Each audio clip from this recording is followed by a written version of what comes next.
Well, it's my great pleasure to rise and speak on the Social Services Legislation Amendment Housing Affordability Bill 2017. Madam Deputy Speaker, the Social Services Legislation Amendment Bill introduces the framework for an automatic rent deduction scheme known as ARDS. ARDS enables rent and utilities to be deducted from income support payments and family tax benefit for occupants living in social housing. The bill also makes amendments to the National Rental Affordability Scheme Act 2008 to streamline and simplify the administration of the National Rental Affordability Scheme, known as NRAS, until it ceases operation in 2026-27.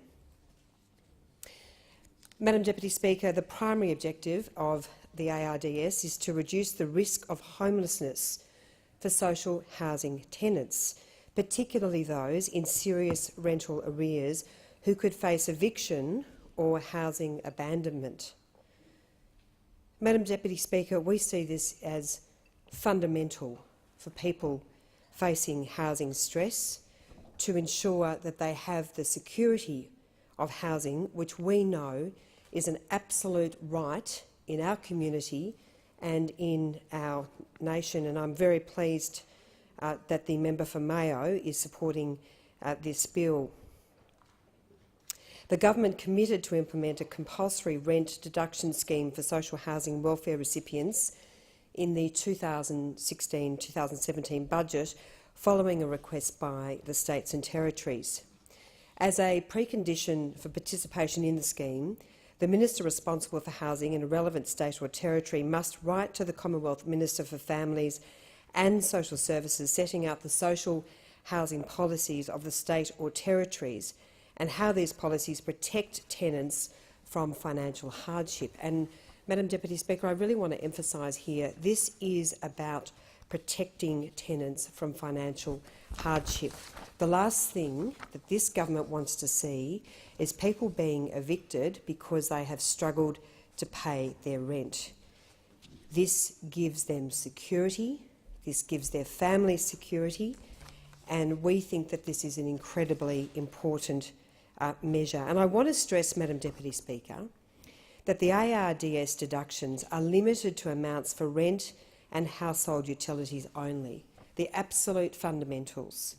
Any arrears incurred due to the suspension of an income support payment cannot be deducted from a single payment under ARDS when the payment recommences. Where the tenant is also part of an income management scheme or cashless debit card trial, deductions will only be taken from the restricted portion of the income support payment. The amendments introduced in this bill also clarify ambiguous provisions in the NRAS Act relating to the power to make regulations and lay the foundation to strengthen and simplify the future operation and administration of NRAS. The amendments provide general regulation-making power to enable the government to make changes to the NRAS regulations to protect investors until 2026, when the NRAS scheme ceases operating.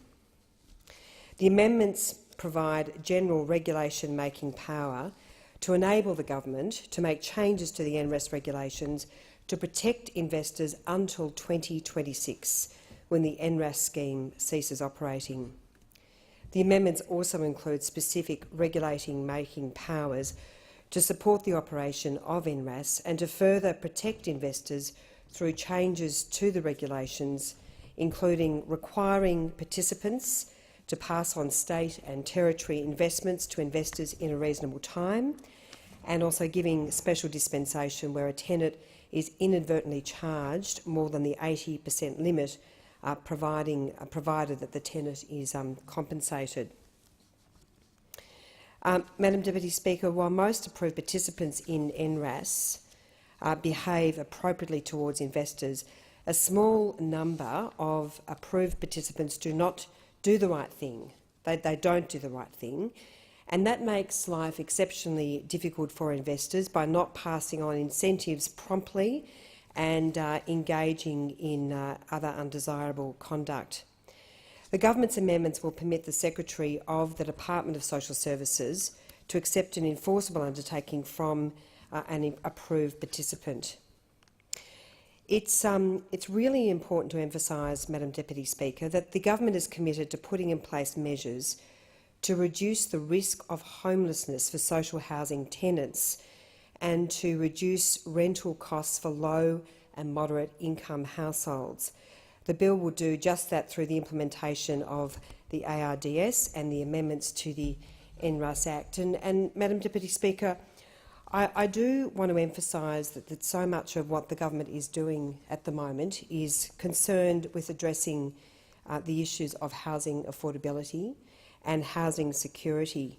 And I had the great pleasure just a couple of days ago in Canberra to make a very important announcement under the Homes for Homes scheme, where some $200,000 has been provided, and that particular money under this great scheme, which is really making some real inroads, Madam Deputy Speaker, supported by a $6 million investment from the Commonwealth. And that particular scheme, Madam Deputy Speaker, will address a growing cohort of Australians who are really struggling with housing security, and they are older women. And women, particularly over the age of 55, who have suffered a relationship breakdown or have reached the end of their working life and they've got inadequate superannuation, and you'll know that we're making a lot of inroads into addressing that for women and giving them additional capacity to save for their superannuation. We are seeing some increase in the number of women who are facing housing stress, and I was absolutely delighted to make this announcement. And this particular investment will go towards matching a number of women up in the one house and providing them with very secure housing, of course, at a reduced rental, which is capped at some 25% of their income.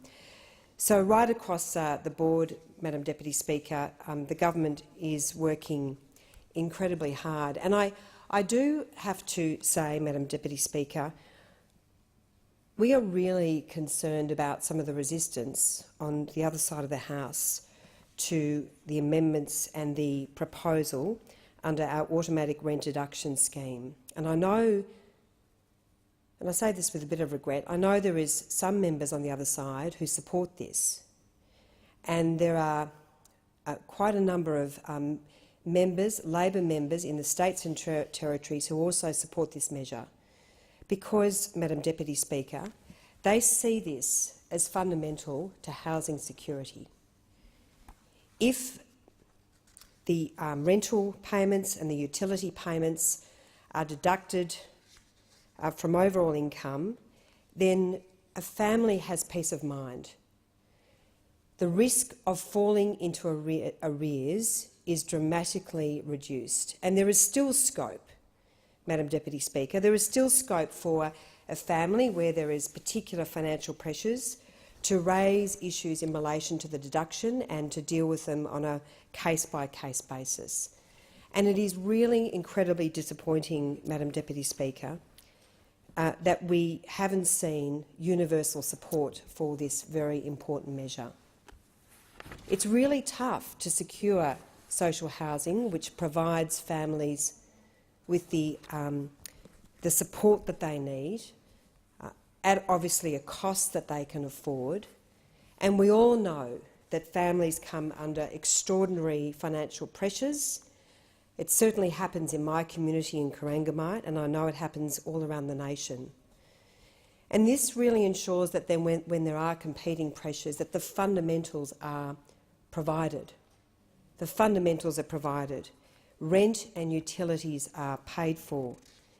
And I, for one, and the government, Madam Deputy Speaker, it's really difficult to understand why this measure is not being supported by members opposite, as it is with all of the consternation with the cashless welfare debit card. This is another really important measure where, when there is the opportunity to provide for the basics of life, to make sure there is food on the table, to make sure kids get the essentials in their family, that money is not spent as a priority on alcohol or on drugs or on cigarettes, that the basics of raising a family are dealt with first.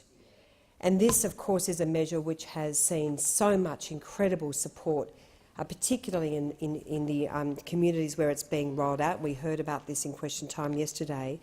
It's really incredibly disappointing to see the resistance from Labor members, and also the lack of understanding for many members who may not have spent a lot of time in Indigenous communities. It's very, very difficult to understand why this measure and measures like this are being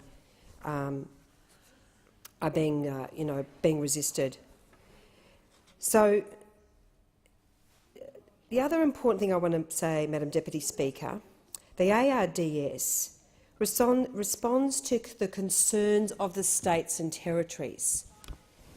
It works in partnership with the states and territories, the participating jurisdiction, by making the legislation less prescriptive about the form of an agreement that can take between a tenant and a social housing provider.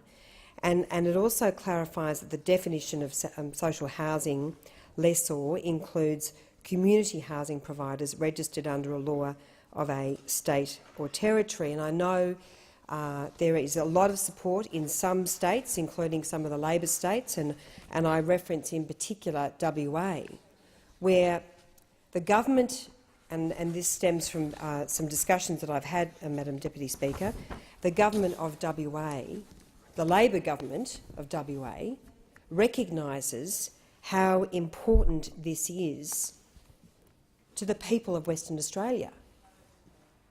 The Labor government in WA recognises how important this is for families in Western Australia who are struggling and who need that sense of security, and there is no greater right for many families than the right to have a roof over one's head. And the last thing that we want to see as a government is people being evicted or in severe housing stress with